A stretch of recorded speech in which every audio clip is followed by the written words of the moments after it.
ఈనాటి ఆరోగ్యమే మహాభాగ్యం కార్యక్రమానికి స్వాగతం సుస్వాగతం. ఆహారపు అలవాట్లలో క్రమేపీ వచ్చిన కొన్ని మార్పులు చూద్దాం.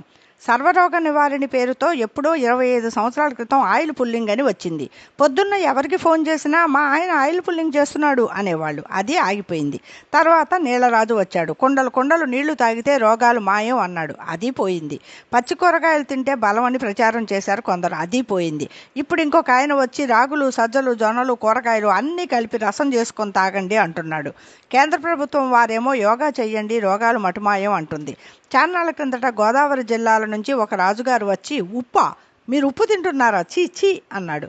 జనమంతా ఉప్పుని విసిరి కొట్టారు. అంతటితో ఊరుకున్నాడా? నూనె, నెయ్య, మీరంతా నూనె తాగుతున్నారా, నెయ్యి తింటున్నారా? సరే అని జనమంతా నూనె డబ్బాలకి సెలవిచ్చి చుక్క నూనెతో తాలింపులు మొదలుపెట్టారు. ఒకానొక మంచి రోజున కృష్ణానది ప్రక్కన మంచి స్థలంలో ప్రకృతి ఆహారాశ్రమం అని ఒకటి మొదలైంది.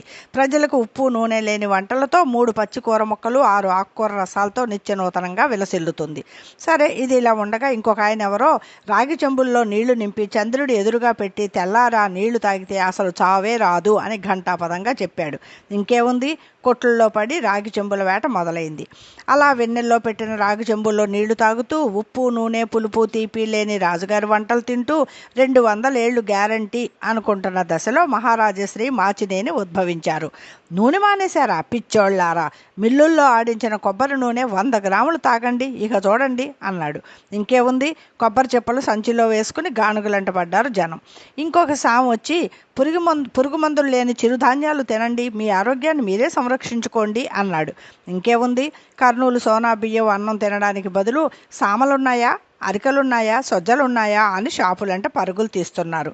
వీళ్ళంతా ఇలా ఉన్నారు, నేనేం తక్కువ అంటూ మట్టి కుండల్లో వండుకొని తినడం మంచి ఆరోగ్యం అని మూలనున్న మరో మట్టి శాస్త్రవేత్త గారు అన్నారు. చెయ్యాల్సింది చేయకుండా ఎంతకాలమని వాళ్ళు చెప్పారని వీళ్ళు చెప్పారని ఆరోగ్యం కోసం చెంబులేసుకుని సంచులేసుకుని పరిగెడతారు. ఇకనైనా పరుగులాపి ప్రశాంతంగా జీవించండి. మన పూర్వీకులు అన్నీ తిని చక్కగా పని చేసుకున్నారు. మనం మాత్రం పని మాని ఇలాంటి వాటి వెనుక గంతులేస్తున్నాం. నిజం గ్రహించరా నలుడా.